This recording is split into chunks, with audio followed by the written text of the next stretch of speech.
All right. With some luck, my audio is showing signs of working and Kit as well. Test. Would this be correct? With some luck, it is. I think I can hear myself already going back through the live. I am going to mute that. Yes. Okay, That's very nice. good. Cool. We're going to get started shortly in a moment, but as with everything, there's always some level of Dutch people. So not Dutch people stuck in meetings. Dutch people on time. No, I think we can expect people to be punctual. Exactly. No, so at 2 you click the link and then you run stuff and then you join. So hey everyone, we're going to get started in a minute. Yeah, we'll give it a moment. Yep. If people are showing up, I can see that we've got some joiners according Yep. to YouTube stats. Feel free to say hi in the chat. Do remember that this session is a live, public, open internet broadcast. What that means is that if you I never expect companies to target people individually.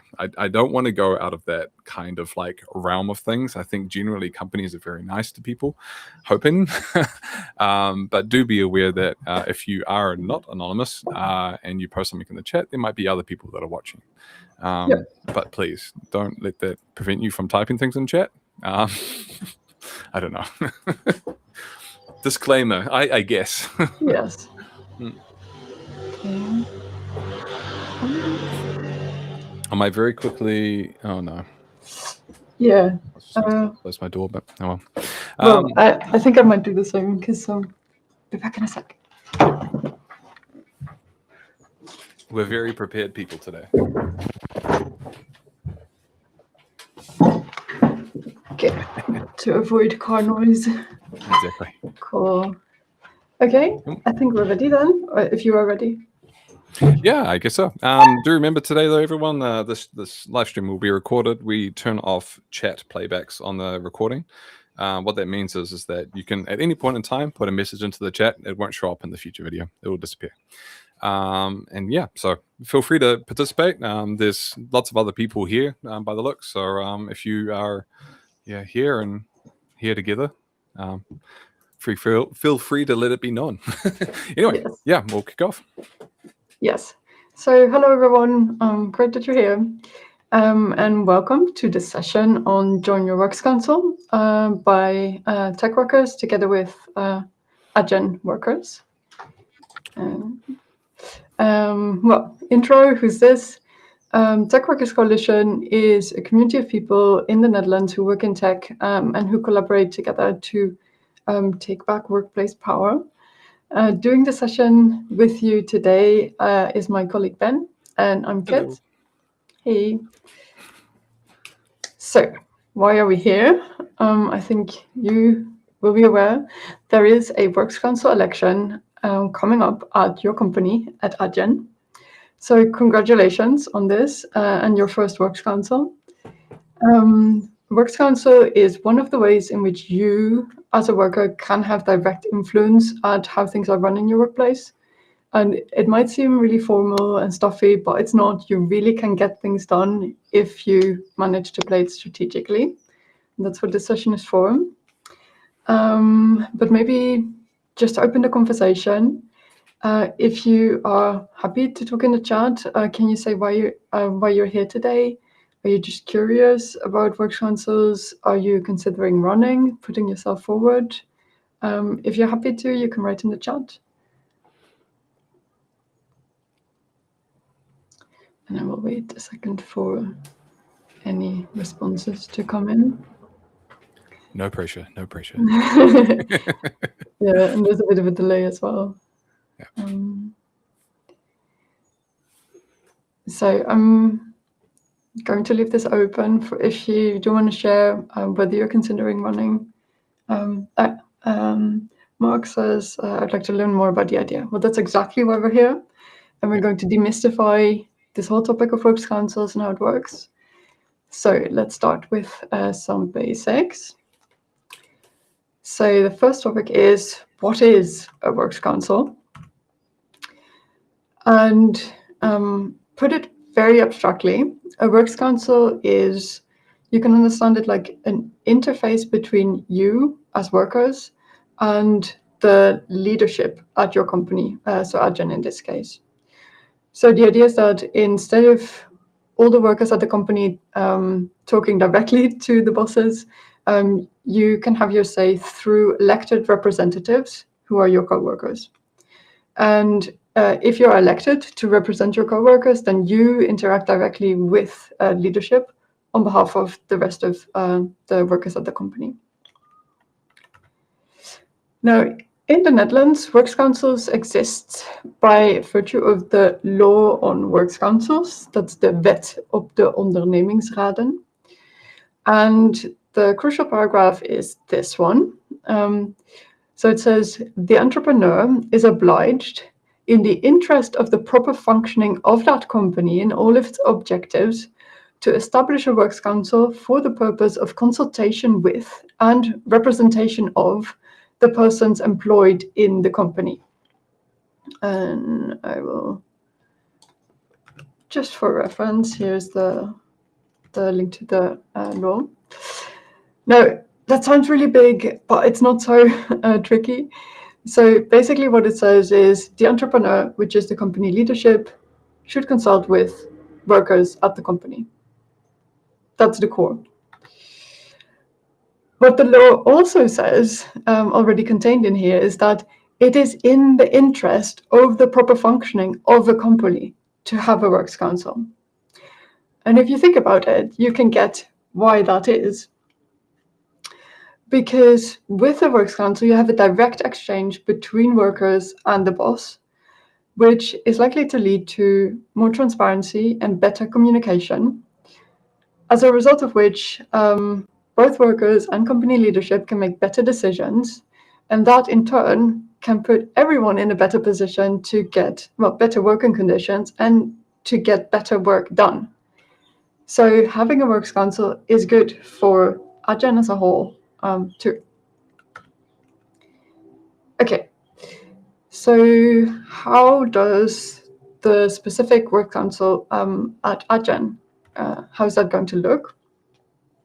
From what I understand, your works council is going to have 17 seats, so elected positions, and those seats are going to be filled by an open election.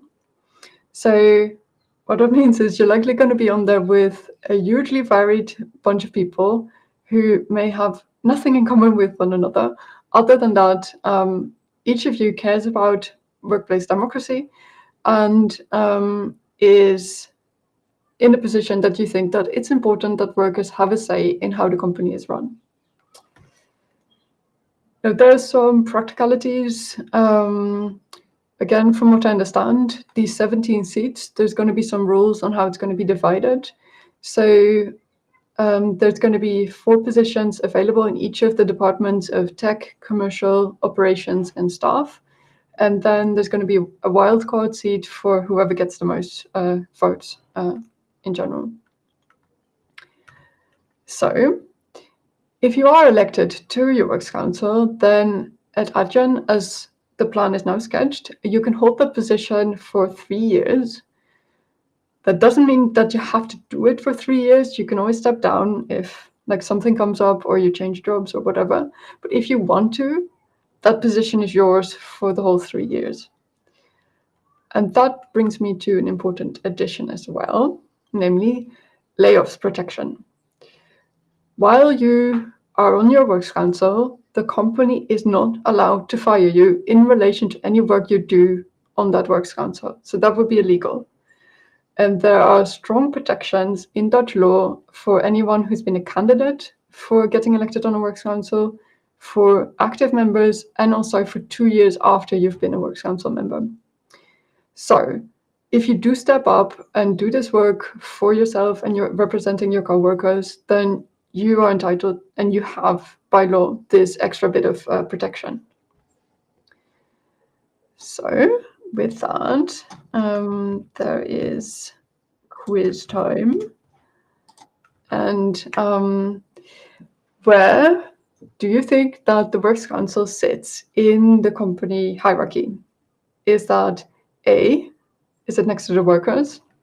Is it B, next to the Chief Human Resources Officer? Or is it C, next to the CEO? And you can put your answers in the chat. And we will wait for a second because there's a bit of a lag before everyone has the questions. So again, is it A, next to the workers? Is it B, next to the Chief Human Resources Officer? Or C, next to the CEO? So we've got two votes for B and one vote for C. And I think we can do the big reveal. The correct answer is C. So the Works Council sit at the same level as the CEO, the company leadership, because you're this direct interface between the leadership and the workers. So I'm going to hand it over to Ben for the next section in the presentation. Excellent. I think I might have skipped a little bit too early on one of those slides there. Sorry, my bad. That's fine. Fine. No, so yeah, it's a really important interface we now have. We have the workers to not just the C-level, but the entrepreneur in theory. So we're going to learn a little bit more about a works council. What's some key facts? What can you do? And what can you achieve on a works council, I guess. So yeah. So the short answer is you can make a real difference to you and your colleagues' lives at work. The long answer is it's all backed by laws. We're going to get into some of those. It's a little bit stuffy, of course. And it's kind of important to remember that all of this is being translated from Dutch into English. And also the names and things that people use does vary a little bit. But we're going to build we're going to build some rights. And to build some rights, we're going to use a visual aid, of course. We're going to use a pyramid of rights.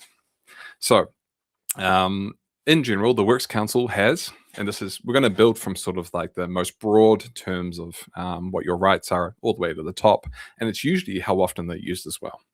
So in broad strokes, the Works Council has the right to information, or sort of the right to know. So in order to be able to operate in a Works Council, you need to be able to have the knowledge and the information of the things that you're working on to be able to do the work. So, for example, if a company wants to change their arbeidsdienst, their company doctor, then the things that you're kind of interested about from a Works Council perspective, it's very much policy related, is what are the motivations? What are the raw facts and figures that are driving this change? What are the other avenues that the business has tried in the past, in the present? What else have they considered to get to this point now? You have that right for information in a Works Council because in order to be able to do an evaluation, you need to have the right information. As an extra here, say, for example, there's a new C-level in a business that wants to be generated. The business is going to go through lots of different business cases to try and figure out, is this the right thing to do? And that's something that Works Councils do have the right to get information on, like, hey, how is this position settled in the market? Is this a good investment for the business? How did you evaluate this? Because we need to know in order to ensure that we're representing our colleagues well. On top of the ability to get information, we go to advice, or the right to sort of talk and advise. This right is often about sort of important financial and economical things, but as well also organizational decisions. So to call it out, and how it's often used, unfortunately, is for layoffs. But with the proper functioning of a business is really where this comes in. And we can use this in the sense of organizational change. How do you properly function as a business through organizational change? It doesn't have to be layoffs, right? So the reality is business has a big growth surges. Sorry, before I get there, your knowledge on the front lines, what your colleagues think, this will make a huge difference in how organizational change is like run. Okay, so it's like from a worker perspective, you generally have a bit more information there. The reality is that businesses, they go through very large growth surges and growing pains. I know Adyen's been around for a long time now. Someone in the chat, feel free to correct me. I think it's 10 plus years, right? Going from a small company up to a big company, you have a lot of cultural pressure, right? A lot of cultural change that happens in the business. And that culture that helped you to get to this point today is something that, a lot of people want to protect. And that's something that's important here when it comes to organizational change. So, say for example, there is a change that happens. You're going to start off with some question rounds. What is the motivation? Why now? How does this set us up for success? Founded in 2006, that's 20 years old. Your company is old enough to drink legally. Almost in the United States too. So you'll most likely end up with, after you've gone through question rounds, a bit of backwards and forth, a little bit of, hey, this part is great, but be sure to emphasize these parts when trying to run out this change. It'll also be a bit of, hey, this part makes sense, but this part doesn't make sense, right?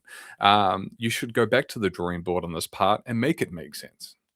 You might also come out with a result of, you should ensure people with role changes have clear guidance from management to respect people's learning period in the next review period. So in some companies, the performance review is actually kind of a softer performance review, especially if people have changed roles. And those are things that you can advise on as a works council. It's really, to sum it up, it's really about ensuring the proper functioning of a business. That's like really the core part here. Make it make sense to me as an employee is kind of the thing, right? So, your advice is required sometimes, but sometimes you might want something changed as well from a worker perspective. This is one of those sorely underutilized rights, the right to propose, or from a works council perspective, the right to think, right? Do you have a good idea? Do you have like a sort of good business case? What about 4-day work weeks? I'm a very big proponent of 4-day work weeks. 360-degree feedback requirements at the end of year reviews, making sure that managers are held accountable. I'm not saying that this is a problem in Adyen. I don't know. But for me and my work experience through the years in the Netherlands, now going on 10 years, this is something that I like to see more. It's like more up and down kind of reviews.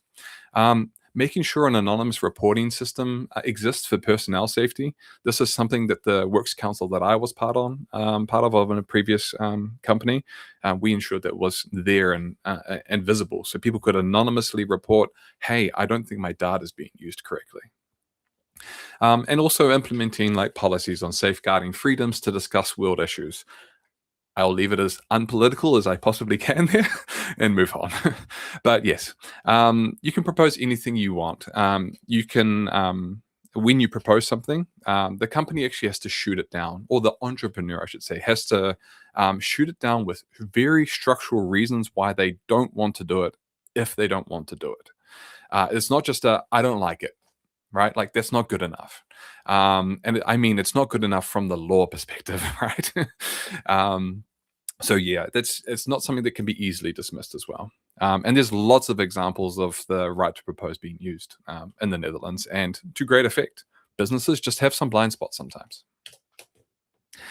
And just as much as you can make the decision, as you can sort of force the decision on the business can force the decision on you, the entrepreneur, I should say. So this is also known as the right to consent, or the instemmingsrecht.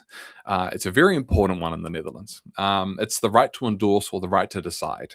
So this is where you start really protecting workers' rights. And as much as it's good today, the question is what happens tomorrow? So is the company, for example, are you changing policies on working conditions? And working conditions is very broad here. We're talking about office locations, number of office days. Are you working from home? Office locations, those sorts of things. This is the instemmingsrecht. Are sick leave policies changing? How are they being changed? What's the method of rollout? Is this a good plan? Policies on how holidays can be taken. This might apply a little bit more to parts of the business where they're a lot more customer focused. In other words, how many people can take holiday at the same time. We had to evaluate one of these in a previous company that I was working for. And also, like, even going back right to that get information slide is changing of the Arbodienst and or the Arbo contract. So this is the people that provide the services to the company for staff health and well-being. These are things that have to be decided upon by the Works Council. And this particular right's very interesting to sort of execute on. It's either a yes or a no. And when it's a no, it's you need to come back in 4 weeks with a better plan if you want. I think it might be 6 weeks, actually. Don't hold me on the details. Not very specific. But there's a stand down period where they have to reevaluate and come back. As an aside, you don't really have to give any extra information, but a lot of people choose to give more. Not just like a no, but like no with some reasons. The really, really important part with this right is that there is never a yes, but. And what I mean is, yes, if you change these things. The reason is because it's not protected. It becomes very dubious legal ground. So a lot of people, if there's ever a request for consent and it comes through and you say, no, these things need to change, there's a stand down period. They go and reformulate it and then they come back later. So yeah, that's a lot of different rights. You have rights to information, the right to advise, the right to propose, and the right to decide. But what happens if you just get ignored? Well, the right to appeal. The thing is you can't be ignored. This is a piece of legislation that's enshrined, right?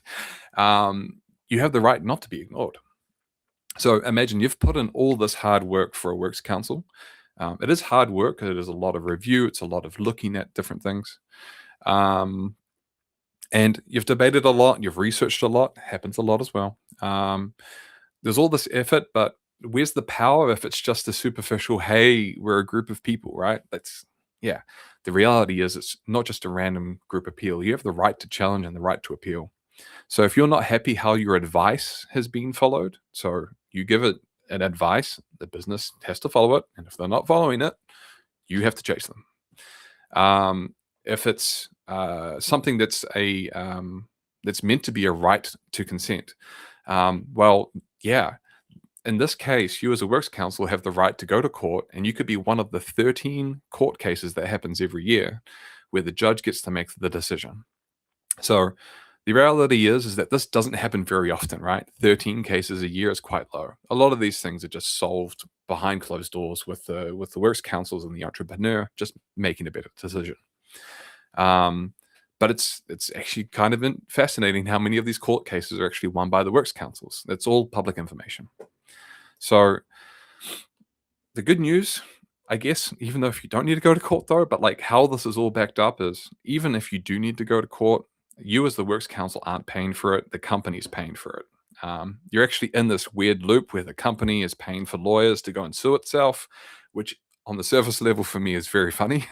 But obviously in that situation, it's not very a nice situation to be in. But yeah, 13 cases a year, this happens. And I don't want to say, like, I don't really want to hammer on this point from like hey, you should go and sue your company. It's really not the point. This is about like, look, we're at an ends as to how we can make a decision.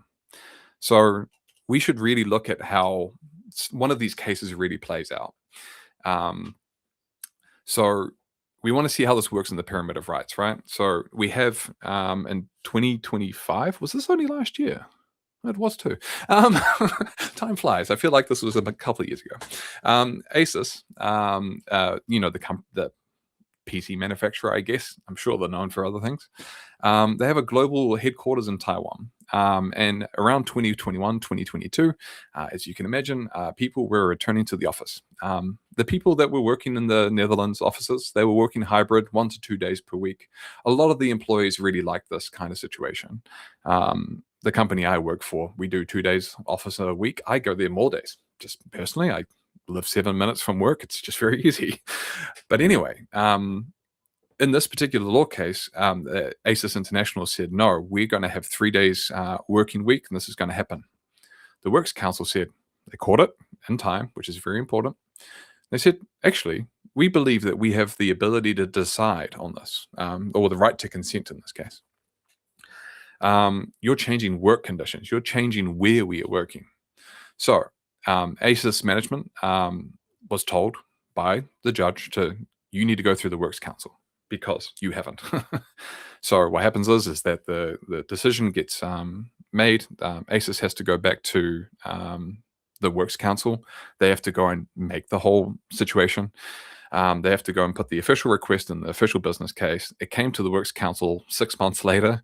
Works Council says, no, your justification for this, because global wants people to be 3 days a week in office, who cares? You're in the Netherlands, right? Like, you have a whole bunch of employees in the Netherlands. Just because it needs to apply internationally doesn't mean that it has to apply in every single country. So I don't know. I find this kind of fascinating from the perspective of, hey, look, there's a bunch of workers here that really like their current working conditions. And they said, make it make sense to me. The business couldn't make it make sense. The judge goes, you didn't make it make sense. So too bad. And that's how it happens. We can look at other cases here as well. So we've got the Booking.com Works Council. They fairly successful in some sense. They have had a number of different things they've done over the years of having workers' councils. They've said they've gone through previous restructuring rounds or layoffs in this case. I mean, commonplace these days, right? Unfortunately. But they managed to save a good 200 plus jobs in one of the restructuring rounds. Hey, look, you're trying to shift around the business. You're trying to change how these parts of the business work together. What you're saying about removing this department here and this one here, but what are they going to talk to? How does this make sense, right? That's where this kind of challenge was coming in. They said no to forced return to office mandates, very similar to the ASIS stuff. They blocked some arbitrary changes to performance management. In other words, they were making it harder for people to get good ratings, right? Like, oh, we want to change these things and how we measure them. Why? Right? Just give me a why, right? And give me that why that isn't, I just want to pay people less, right? So yeah. They use their right to actually also, speaking of that right that's not used very often, the right to propose, they use that to actually force the company to address the high levels of burnout. And yeah, apparently there's been some good success from that. I actually want to go and follow up and ask them for, like, how did you manage to do this? Like, what was the result? It's all too common in our industry. So that's pretty cool. We have a whole bunch of rights. We've got them in a pyramid because, I don't know, triangles. But no, we managed to get all these rights. And now the thing is like, you're like, hey, I want to go and use these things, but there's this great land of FUDs, or fear, uncertainty, and doubt. And we need to address those because otherwise, I'm just not interested, So a FUD, it can be self-induced. This is good old imposter syndrome, just telling, I'm not qualified, I don't have any time, I won't make any difference. Those are like, the self-influential FUDs. But sometimes FUDs are given. I've had this in many years ago in the previous company where a manager didn't want me to leave a company. He said, hey, but you've got so much growth here still. I really want, you need to look at the opportunity you're throwing away. I'm like, I realized this afterwards. It's such an evil tactic. I hope these things don't happen in your business, right? But yeah, FUDs can also be given, and finding them and recognizing them is kind of half the battle. So let's go through a couple of them. I don't have time. No one has time. But, it's true. No one has time. You've got to remember, though, works councils, they are key to the proper functioning of a business. When you join a works council, it is like now a different kind of job where you're putting on two different hats. You've got your normal day job, you've got your works council hat. You are not working extra time to do works council. You never should be. And that can actually mean really important things for people that have targets. So if you're in sales, for example, and you have a target that you have to meet, but if works council is eating 20% of your working hours, your target should be reduced by 20%. I have been in those conversations. They're very interesting and hard to have. with the entrepreneur, right? Because they sometimes just don't get how much work goes into works councils. But the important part is it is protected. And it is when you talk about it and you explain when you're going through things, not that you have to. But it is something that you can actually get, right? Like, this is your work. It is important. There is some things in the law, I think it says minimum 4 hours per week. I can't remember exactly. There's some very specific details there. A lot of companies actually say you should spend 25% of your working hours on works council activities. And you might think, hey, look, I'm just reviewing proposals and stuff. Surprising how much when you work with a bunch of people, 17 people, got to remember, you got to make a decision. You got to decide how you want to decide as well. It can take some time. But important part is the law protects you and your time with works councils. You can't be penalized. I'm not qualified. I don't have the skills to do this. I don't know how to represent people. Fun fact, I don't think anyone ever on a works council has ever been qualified to be on a works council.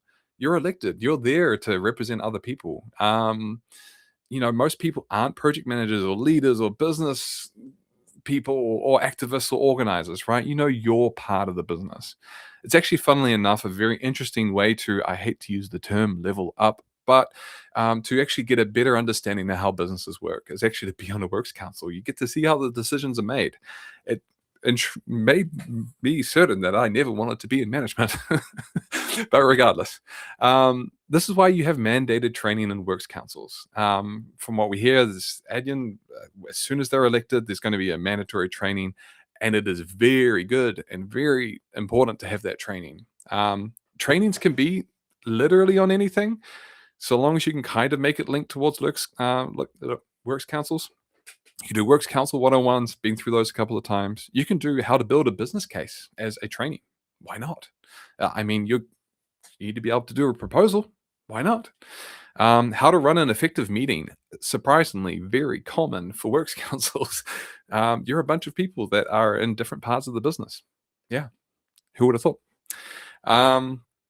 Note of my personal experience of dealing with C-level, just in general, for like not being qualified. And an insight is, this is very, I should say, my opinion. I don't want to this be misconstrued otherwise. C-level people, from what I've learned, are very much future-facing. Oh yes, Kelly's telling me some good information. I'm going to read that in a bit. But CEOs and C-levels are very future-facing people. I've been told they always need to think 6 months in the future, because they need to drive the direction of the business, right? And that's, funnily enough, interesting because, like, if you take your chief human resources officer, she looks lovely. I never met her in my entire life, but a lot of people might consider the idea that the chief human resources person is the most people person ever. Well, no. The chief human resources officer is often the person who knows where human resources needs to go in 6 months. Doesn't necessarily mean that they're a very good people person. I'm sure the person's lovely. I don't know them. But those are very different skills. When you're on a works council, you're very much involved with the now and the today work. And you've got to really realize there that that's actually probably your biggest asset. Your biggest asset is knowing how the business is operating today and knowing how these changes are going to affect people in the future. So in terms of minimum hours, Kelly's just correcting me here. The minimum is 60 hours per year. If you take that, it's minimum of 1 hour per week, plus additional time for all your meetings, your 5 days of training, and time for talking to the employees. It doesn't sound like 1 hour. Yeah, you go up pretty quickly. And also, I should say, it's generally backed by, so long as you can relate the time to works council activities, you're allowed to spend, it's very open in the law, like as much time as what is needed. Hard to exactly determine. More FUDs, right? I won't make a difference. They function fine without a works council before, right? I'm just here to get steamrolled by some C-levels anyway. It's not like we'll be listened to anyway. You know what? This whole part is entirely up to you, because doing nothing won't change a thing. You can achieve change for you and your co-workers. It sounds cheesy, but it's true. Arguably, ACES, booking workers, if they didn't have their works council, would they be in a better position? I don't personally think so. But yes. So from there, I am going to bring it all the way back around to, there's Kit. Yes. back to Kit. So yeah, from here. Perfect. Thank Go you. ahead. So now there's basically one thing left. Are you going to put yourself forward to join your Works Council? Big consideration. So you are eligible in Adyen to join your Works Council if you are a direct employee and have been so for at least 3 months. So when you started on the beginning of January or before that, then you're eligible to run for your Works Council. Yeah, so if you fall in that category, you can put yourself forward. Then we have some important dates. So the applications are open now, and they will remain open until the 17th of April, so Friday next week, at the end of the day. So that's pretty soon. I saw that, Andrew, you had mentioned in the chat you had already put yourself forward. Fantastic.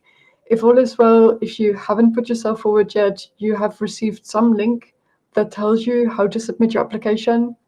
Answer some questions, fill it out, submit it. After nominations close, then there'll be some initial check to confirm that you're indeed eligible. And then the voting starts on the 21st of April. Will be open for around 3 weeks. And then by the middle of May, you should know whether you are on the first Adyen Works Council or not. Then we have a timeline here, everything in a convenient overview. Again, applications are open now. You can submit still until next Friday. So after this application period, during the voting, one thing you can do is make a campaign for yourself to try to get elected. Now, this campaigning, it may sound big, it doesn't have to be a big deal. You ask your friends if they'll vote for you, you ask them to ask their friends, and then that way it propagates. And another consideration, there are 17 places open, so you can just run together with a couple of mates and together support each other's campaign and run together on a similar platform and then help each other get elected. So that's the timeline. That's what's happening now and over the next weeks. So final message, you can join your Works Council, put yourself forward. The worst that can happen is that you'll learn a lot, you'll have an experience. In the best case, you will get elected, and then you are in a position to make a real difference for the working conditions of yourself and your co-workers. So, with that, we are open for questions if you have any. And you can post those in the chat. Yeah. Well, next time we might want to make a what was it, Slido or something? I can't remember what it was. Yeah. A good one. Yeah. Always forget. But yeah, no, it's there's lots of yeah, I don't know. This is the time really for anyone that might have any questions to throw them in a chat or something. If you want to know any extra information, I have a whole bunch of like pre-prepared like random questions. I'm not sure if you saw those ones, Kit, but yeah. What does companion look like in your experience? Okay, I was on a works council, so I'll answer this one. Yes.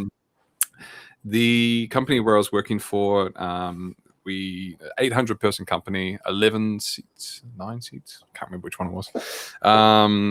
They used an internal elections platform, which was from an external third party.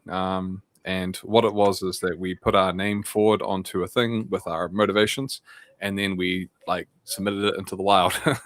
And then people were told to go and vote on it. And I think we had like 25 or 30% turnout for the elections. Meanwhile, this company, I won't name names, but the company was not very forthcoming with, hey, we should do elections and like things, right? So it sounds like a low turnout percentage, but given the circumstances, it was pretty high. And I would say that a good 90% of people that put their names forward got elected. The people that kind of just put, here's my name, like that's it, you don't really get very much. But even just keeping it simple is pretty easy. You'd be surprised at the amount of people that don't want to go into works councils,